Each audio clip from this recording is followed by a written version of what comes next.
Hey guys, नमस्कार। आप लोगों का टॉप 10 क्लासेस में स्वागत है। तो आज की लेक्चर बेहतरीन रहने वाली है क्योंकि आज के लेक्चर में हम लोग अपवाह वेग की चर्चा करने वाले हैं।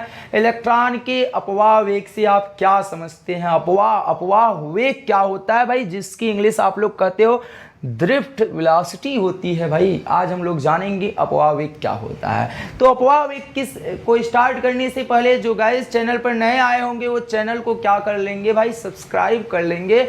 और वीडियो अगर पसंद आए तो वीडियो को लाइक करके दोस्तों के साथ आज के सेशन को शेयर कीजिएगा। चलिए आपके टाइम को ना लेते हुए आज की क्लास को, आज के सेशन को स्टार्ट करते हैं और प्रयास रहेगा कि आपको आसान भाषाओं में सिखाया जाए। ठीक, तो चलिए तो हम लोग समझते हैं अपवाह वेग क्या होता है। नाम से ही आप समझ रहे होंगे कि अपवाह यानी वास्तव में होता नहीं, रेयर केस में बहुत कम इसकी मान होता है अपवाह वेग का। तो चलिए ध्यान दीजिएगा क्या होता है कि आप जब कोई चालक लेते हो, नॉर्मली आप कोई क्या ले लिए, चालक ले लिए भाई। अब आप जानते हो किसी चालक में जो मुक्त आयन पाया जाता है वो बहुत ज़्यादा मात्रा में पाया जाता है, इसकी कोई गिनती नहीं तो कितने इलेक्ट्रॉन, मुक्त इलेक्ट्रॉन हो। तो भाई किसी चालक में मुक्त इलेक्ट्रॉन पर्याप्त मात्रा में पाया जाता है। अब जब नॉर्मल रूप से ये चालक पड़ा रहता है तो ये जो चालक में उपस्थित जो इलेक्ट्रॉन रहते हैं, ये जो चालक में उपस्थित इलेक्ट्रॉन रहते हैं ना, ये बेचारे इतने नालायक रहते हैं, इतने नालायक रहते हैं ना कि ये जो है एक तरफ गति नहीं करते। ये कोई ऐसे गति करा तो कोई ऐसे गति करा, कोई इधर इधर ऐसे, मतलब मिला जुला के कोई इनकी कोई एक निश्चित गति नहीं होती। जिधर मन हुए उधर गति करने लगते हैं। फिर से बात बता रहे हैं कि कोई एक चालक होता है, चालक में जो उपस्थित इलेक्ट्रॉन रहते हैं वो क्या करते हैं, अनियमित गति करते रहते हैं, जिगजैग मोशन, टेढ़ी मेढ़ी, जिधर मन आए उधर लापरवाह इंसान की तरफ ये जो है गति करने लगते हैं। ये इधर जाता है, ये इधर, ये इधर, ये इधर, मतलब कोई निश्चित गति नहीं, इधर ऐसे वैसे ऐसे, जैसे मन में आए वैसे ये चालक में एक दूसरे से लड़ते भिड़ते पड़े रहते हैं भाई, एक दूसरे से अनियमित गति करते रहते हैं। बात समझ में आ रहा है? हमने क्या कहा कि जब किसी जो चालक लेते हो भाई, चालक में जो उपस्थित इलेक्ट्रॉन रहता है वो अनियमित गति करने लगता है, अनियमित गति करता रहता है, कोई एक निश्चित गति नहीं होती। पर जब इस चालक को हम लोग क्या कर देते हैं, बैटरी से संपर्क कर देते हैं, बैटरी से जोड़ देते हैं, या इस चालक पे हम लोग विद्युत क्षेत्र स्थापित कर देते हैं। आइए विद्युत क्षेत्र स्थापित करके देखते हैं। देखिए आपने क्या लिया कि ये कोई चालक ले लिया, इतनी देर तक देखा कि चालक में जो इलेक्ट्रॉन थे आवारा इलेक्ट्रॉन के जैसा जहां मन में आ रहा था वहां भाग रहे थे। ठीक, अब आवारे इलेक्ट्रॉन को हमको एक निश्चित दिशा में लाना है। ठीक, वो हम चित्र नहीं बना रहे, आवारे इलेक्ट्रॉन को नहीं दिखा रहे हैं। ठीक, अब जैसे ही चलो इलेक्ट्रॉन को दिखा दिए भाई, ए इलेक्ट्रॉन यहाँ बैठ जाओ, आप लोग बैठा दिए। चलो अब क्या हुआ कि जब हमने इसे बैटरी से नहीं जोड़ा था तो ये इलेक्ट्रॉन आवारे थे, चारों तरफ घूम रहे थे भाई, इनके ऊपर कोई जिम्मेदारी नहीं थी। पर जैसे ही इस चालक को आपने क्या किया, बैटरी से जोड़ दिया, इस चालक को आपने किससे जोड़ दिया भाई, बैटरी से जोड़ दिए। बात समझ में आ रही है? इस चालक को हम लोगों ने बैटरी से जोड़ा तो बैटरी से जोड़ते ही बाह्य विद्युत क्षेत्र स्थापित हो जाता है जिसकी दिशा प्लस से माइनस की तरफ होती है। तो बाह्य विद्युत क्षेत्र स्थापित हो गया जिसकी दिशा प्लस से किधर की तरफ होती है, माइनस की तरफ होती है। अब जैसे ही इस पे हम लोग बाह्य विद्युत क्षेत्र लगाते हैं, जैसे ही इसको हम लोग बैटरी से जोड़ते हैं तो ये आवारे इलेक्ट्रॉन एक निश्चित दिशा में क्या करने लगते हैं, गमन करने लगते हैं, एक निश्चित दिशा में गति करने लगते हैं। बात समझ में आ रही है? ये जो आवारे इलेक्ट्रॉन थे वो बाह्य विद्युत क्षेत्र के विपरीत दिशा में चलने लगते हैं, धीरे धीरे धीरे धीरे चलने लगते हैं। तो इलेक्ट्रॉनों का इस प्रकार चलना, इलेक्ट्रॉनों का यह वेग अनुगमन वेग या अपवाह वेग कहलाता है। बात कुछ समझ में आया? दिमाग में गई भाई बात? नहीं गई होगी तो पुनः एक बार बोलते हैं, जरूर आपको आ जाएगा। हमने क्या बताया कि जब किसी चालक को वैसे हम लोग उस पर देखते हैं तो चालक में जो उपस्थित इलेक्ट्रॉन रहता है वो चारों तरफ गति करते रहते हैं, एक दूसरे से लड़ते भिड़ते रहते हैं, उनकी कोई गति निश्चित नहीं होती, अनियमित गति करते रहते हैं। पर जब उसी चालक को हम लोग किसी बैटरी से जोड़ देते हैं या उस पे बाह्य विद्युत क्षेत्र लगा देते हैं तो जो चालक में उपस्थित इलेक्ट्रॉन रहता है ना, वो विद्युत क्षेत्र की दिशा इधर है ना, तो इसके विपरीत दिशा में गति करने लगता है। तो इलेक्ट्रॉनों का यह वेग अनुगमन वेग या अपवाह वेग के नाम से जाना जाता है। बात समझ में आई? तो आइए इसको हम लोग लिख लेते हैं ना, लिखें। ये किस वेग से गति कर रहे हैं? अनुगमन वेग vd। अनुगमन वेग क्या हो गया? vd। तो लिखेंगे जब किसी चालक को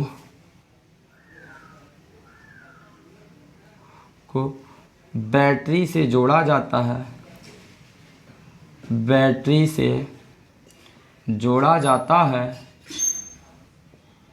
तो चालक में उपस्थित इलेक्ट्रॉन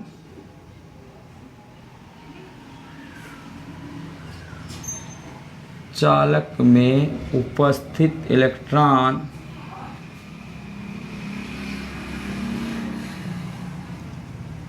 चालक में उपस्थित इलेक्ट्रॉन बाह्य विद्युत क्षेत्र के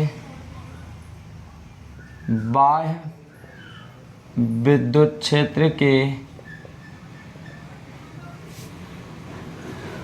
विपरीत दिशा में बाह्य विद्युत क्षेत्र के विपरीत दिशा में गति करने लगते हैं, गति करने लगते हैं। यह वेग अनुगमन वेग कहलाता है। यह वेग अनुगमन वेग या अपवाह वेग कहलाता है। अपवाह वेग vd, इसे vd से व्यक्त करते हैं ना, तो vd कहलाता है, अपवाह वेग कहलाता है। बात समझ में आया? ठीक। इसका मान बहुत कम होता है, ध्यान दीजिएगा। इसका मान जो है लगभग कितना होता है? 10⁻⁻⁴। इसका मान लगभग न के बराबर होता है, ध्यान दीजिएगा, 10⁻⁻⁴ मीटर प्रति सेकंड का होता है। जो अनुगमन वेग होता है वो 1 सेकंड में 10⁻⁴ मीटर की दूरी तय करता है, इतना कम होता है। बात समझ में आया? ये क्या होता है? इतना, ये आपका अपवाह वेग हो गया। ठीक।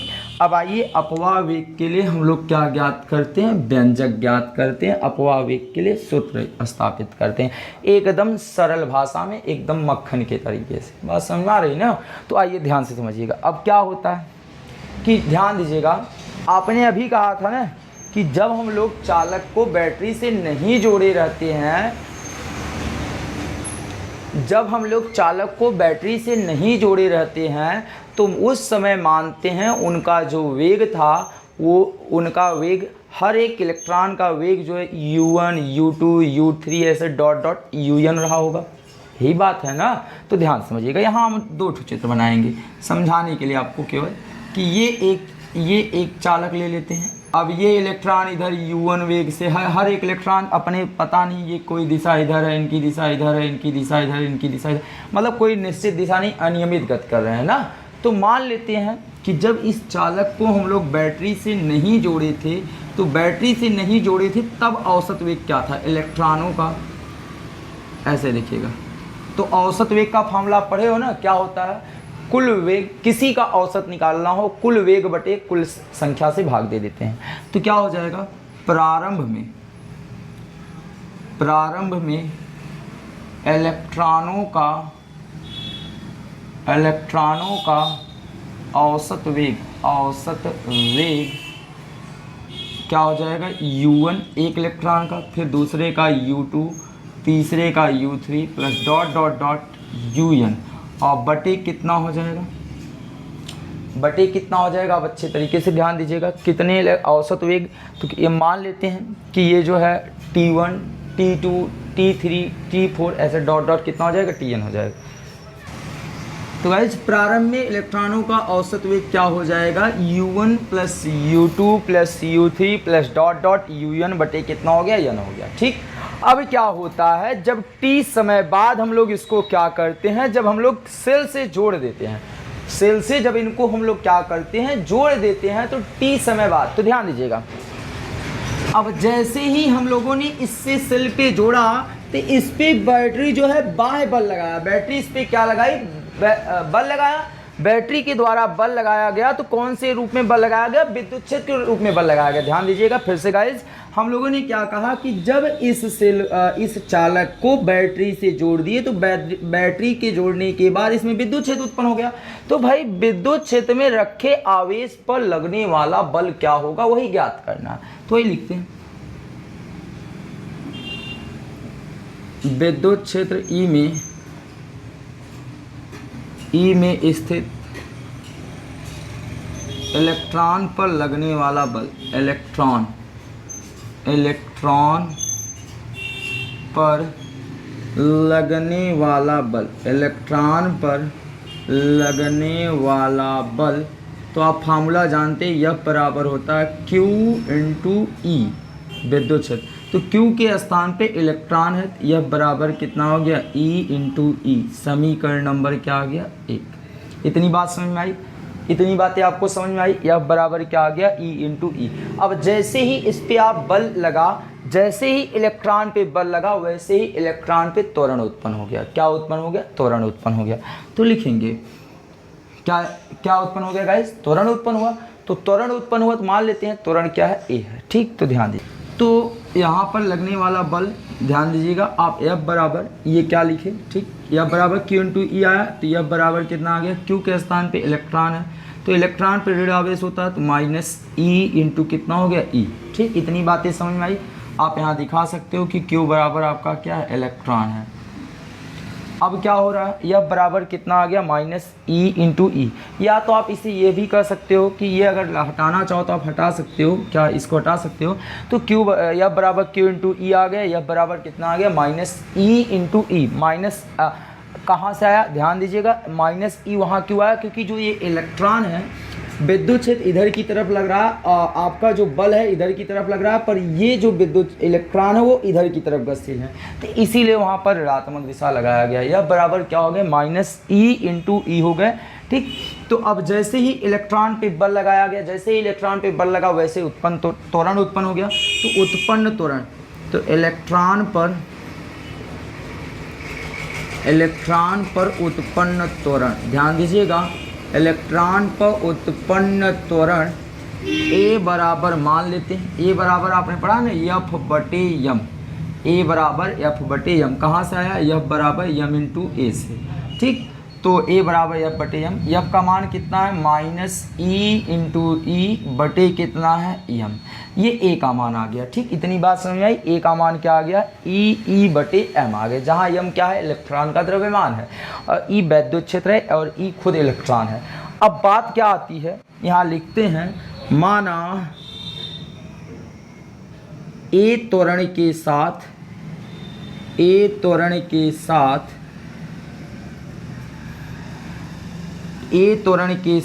इलेक्ट्रॉन का वेग टी समय बाद u1 u2 डॉट un से क्रमशः v1 v2 डॉट vn हो जाता है। ये आप बात समझिए, मैंने क्या लिखना चाहा। जैसे ही इलेक्ट्रॉन पर ए त्वरण उत्पन्न हुआ, तो ए त्वरण पाने से इलेक्ट्रॉन टी समय बाद जो उनका वेग u1 u2 और u1 था, वो v1 v2 और vn में क्या हो गया, बदल गया। बात समझ में आया। तो यही v1 v2 vn ही तो अपवाह वेग कहलाता है, क्योंकि वो जैसे ही v1 v2 उनका वेग जो है, पहले u1 u2 था, u1 u2 से क्या बदल गए भाई, v1 v2 हो गए। तो अब हम लोग क्या निकाल लेंगे, यहाँ अपवाह वेग निकालेंगे। तो अपवाह वेग निकालने के लिए गति के प्रथम समीकरण का उपयोग करेंगे। तो क्या करेंगे, गति के प्रथम समीकरण का उपयोग करेंगे। तो ध्यान दीजिएगा, गति के प्रथम समीकरण से, तो भाई गति का प्रथम समीकरण क्या है, v बराबर u plus A T. v बराबर क्या हो गया, u प्लस ए टी। इतनी बात आपको समझ में आई। अब हम लोग क्या करेंगे, यहाँ v हमारा क्या है, vd है। v क्या है, vd है, क्योंकि वही आपका अपवाह वेग है। तो v के स्थान पे क्या हो जाएगा, vd बराबर u। तो u के स्थान पे क्या होगा, u1 होगा। ध्यान दीजिएगा, पहले हम लोग u1 रखेंगे, फिर त्वरण तो a ही है, त्वरण क्या है आपका, a है। तो u फिर प्लस क्या हो जाएगा, ध्यान दीजिए, u फिर उसके बाद क्या हो जाएगा, at हो गया, ठीक। उसके बाद क्या हो जाएगा, अगली बार आप ध्यान दीजिएगा, अगला आपने क्या लिखेंगे, ध्यान दीजिएगा, इस समीकरण से अगर देखिए क्या हुआ, u1 u2 से v1 v1 हो गया है ना, तो हम लोग क्या करेंगे, यहाँ v1 निकाल लेते हैं। क्या निकाल लेते हैं, v1 निकालते हैं। तो v1 बराबर क्या आ जाएगा, u1 क्या आएगा, u1 a आ जाएगा, t आ जाएगा, ठीक। तो AT हो गया। इतनी बात आपको समझ में आई, या तो आप यहाँ AT1 कर लीजिएगा, ठीक, T1 और अच्छी रहेगा। फिर उसके बाद ऐसे ही हमको V2 निकालना होगा, तो V2 क्या निकाल लेंगे, U2 प्लस AT2 हो जाएगा। इसी प्रकार डॉट डॉट अगर VN निकाला जाए तो यहाँ UN आ जाएगा और ATN आ जाएगा। ये बात समझ में आया, ये V1 V2 और VN का मान आ गया। और मुझे तो क्या निकालना है, औसत वेग निकालना है। तो औसत वेग क्या हो जाएगा, अब VD यहाँ निकालेंगे, तो VD बराबर क्या हो जाएगा, ध्यान दीजिएगा, V1 plus V2 plus dot dot VN बटे कितना हो जाएगा, N। तो V1 का मान रखते हैं, तो V1 का मान यहाँ रखेंगे तो U1 प्लस कितना आ जाएगा, AT1 आ जाएगा। फिर ऐसे ही क्या रखेंगे, V2 का मान, तो V2 का मान कितना आ जाएगा, U2 plus AT2 plus dot dot VN का मान रखा जाए तो यहाँ आ जाएगा UN प्लस ATN। ये बात आपको समझ में आई। और पूरे के बटे क्या हो जाएगा, पूरे के बटे आप n लगा दीजिए। तो आप देख पा रहे होंगे कि इसमें क्या है, U1 U2 dot dot UN एक पक्ष में कर लेते हैं, AT1 AT2 ATN एक पक्ष में कर लेते हैं गाइस। तो ध्यान दीजिएगा। अब अगले पक्ष में हम लोग क्या लिखेंगे, यहाँ U1 plus U2 plus dot dot UN को अलग कर लेते हैं, पूरे के बटे क्या कर लेते हैं, n इसके भी पक्ष में। और अगले पक्ष में क्या बचा है, AT1 plus AT2 plus dot dot ATN पूरे के बटे कितना कर लेते हैं, n कर लेते हैं। इतनी बात आपको समझ में आई। U1 U2 dot dot UN को एक पक्ष में, AT1 AT2 ATN को एक पक्ष में कर लिए, ठीक। अब आगे हल करते हैं हम लोग, आइए, थोड़ा सा और बचा है गाइस। अब क्या है, यहाँ पर आप देख पा रहे होंगे, ये तो इलेक्ट्रॉन का जो है प्रारंभिक है। देखिए, ये तो इलेक्ट्रॉन का प्रारंभिक औसत वेग है, जो कि किसके बराबर होता है, शून्य के बराबर होता है। जो कि किसके बराबर होता है, शून्य के बराबर होता है। क्यों, क्योंकि जितने भी पहले इलेक्ट्रॉन रहते हैं, अगर ये एक इलेक्ट्रॉन इस दिशा में गतिशील है तो ये इसके विपरीत भी एक इलेक्ट्रॉन इसके इस दिशा में भी गतिशील होगा, तो ये इसके गति को क्या कर देगा, निरस्त कर देगा। यदि ये इलेक्ट्रॉन इस दिशा में गतिशील है तो इसके विपरीत जरूर एक इलेक्ट्रॉन इस दिशा में गतिशील रहेगा।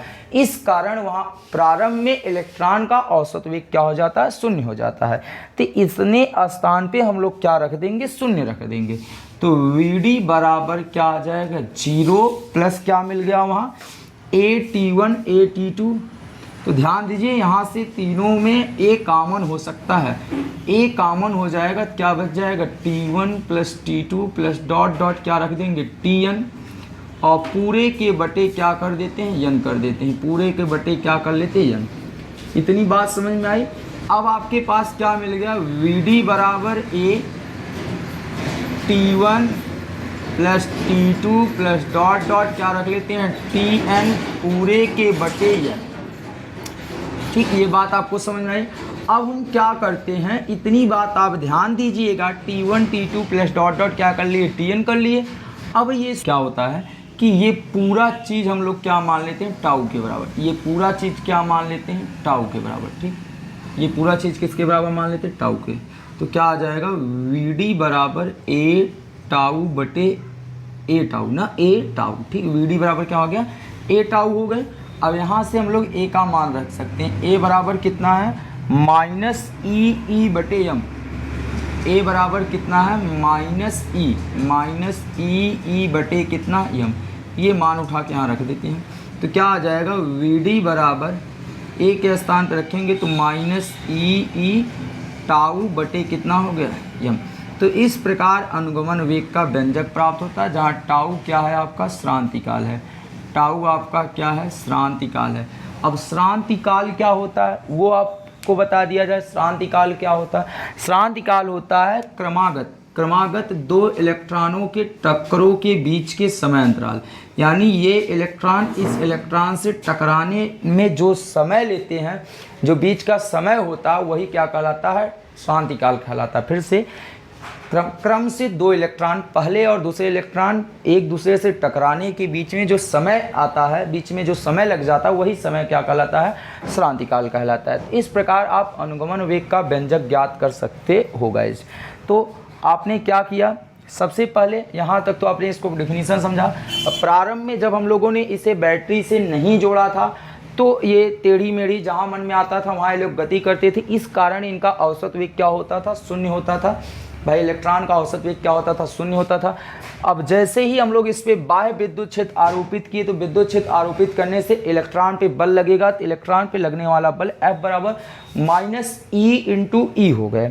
तो जैसे ही इस पे बल आरोपित हुआ वैसे ही इलेक्ट्रॉन पे त्वरण उत्पन्न हो गया, त्वरण उत्पन्न हुआ तो A बराबर आ गया F बटे m, F का मान रख दिए वो मिल गया। अब जैसे ही इलेक्ट्रॉन A त्वरण पाया तो t समय बाद जो इसका वेग u1 u2 u3 थे वो बदल के v1 v2 v3 हो गए। तो वही v1 v3 v2 वही आपके क्या हो गए? अपवाह वेग हो गए। तो भाई अब उसी अपवाह वेग का औसत वेग हम लोगों ने निकाला, तो गति के प्रथम समीकरण का उपयोग करके v1 का मान निकाल लिए, v2 का मान निकाल लिए, vn का मान निकाल लिए। अब उसके बाद अपवाह वेग vd बराबर इनका औसत वेग जोड़ दिया गया, तो v1 v2 vn बटे n। तो v1 v2 vn का मान रख के फिर u1 u2 u1 वाले एक पक्ष एक तरफ, AT1 AT2 ATN पक्ष एक तरफ कर दिए। फिर हमको पता चला कि ये तो औसत वेग प्रारंभ वाले औसत वेग है इलेक्ट्रॉन का, तो ये औसत वेग शून्य होता है, 0 प्लस वहाँ, तो इसको हम लोगों ने टाउ मान लिया। तो टाउ क्या होता है? वहाँ श्रांतिकाल होता है, तो यहाँ n इलेक्ट्रॉनों का श्रांतिकाल हो जाएगा। इस प्रकार आप अनुगमन वेग का व्यंजक निकाल सकते हो गाइज। एक बार आप इसको ज़रूर एक बार अभ्यास कीजिएगा, आपको अच्छे से आ जाएंगे गाइज। आई होप आपको आज की वीडियो पसंद आई होगी। वीडियो पसंद आई होगी तो वीडियो को लाइक करके जाइएगा और दोस्तों के साथ शेयर कर दीजिएगा आज के सेशन को। मिलते हैं आपको नेक्स्ट वीडियो में, तब तक के लिए जय हिंद, जय भारत, धन्यवाद।